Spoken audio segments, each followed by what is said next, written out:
See, everybody knows that the jumlas that have been played while doing the reservation for the coming municipal elections was a cry of the people of Goa, which included two elected representatives, Bab Movin and Bab Kalus, who made it very clear that this is all a hera-pheri. But then why the Chief Minister kept quiet is a question in the minds of the people. The Chief Minister saw that all other delimitations of other 10 municipalities and the CCP was done as required by their leaders and their workers. So he allowed these two people to suffer there. And they are trying to catch hold of responsible of the Urban Development Minister, who is Bilin Naik. But as long as the Chief Minister is with him, they can do nothing to him. Because it is his portfolio and he has satisfied all the other leaders and other municipalities of the BJP. Now matter went to court. And the court gave them a heavy dressing. The matter is now gone to Supreme Court and the Supreme Court has stayed it. Let us not get into that. It's a technical stay because they are hearing the matter. Matter is not stayed on merits and it has not been argued on merits. However, let's not touch the judgment, and I don't want to discuss the judgment. Now the question is, whatever may be the judgment,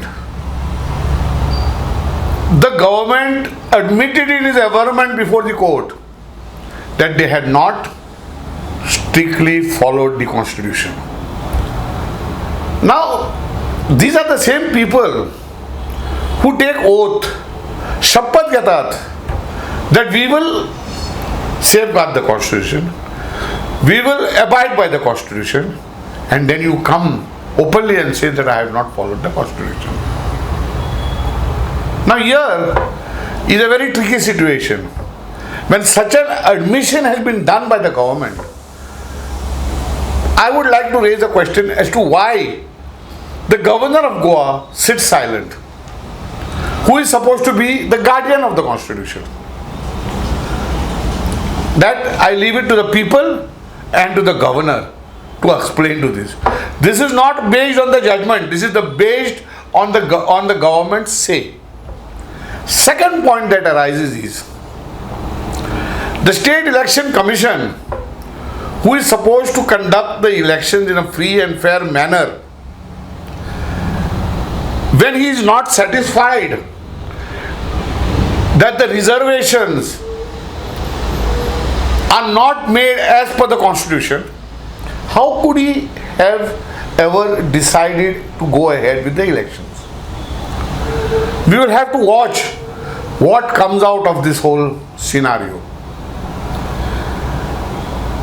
This act, I can safely say, has been done intentional, deliberate and unconstitutional, because I say it not because of the judgment, but because the government has admitted it. And when such things happen, this is how the ruling dispensation starts distorting the democratic framework. The SEC, which is supposed to be independent, are independent institutions who should work without fear of favor. Now here the balance between the institutions which are supposed to be work independently from the government are being submissive to the government. Still the SEC has got time, and there should be, now what is this reservation? The few privileges given to the women of our state is being grabbed by these people who are in power, who have no respect for women.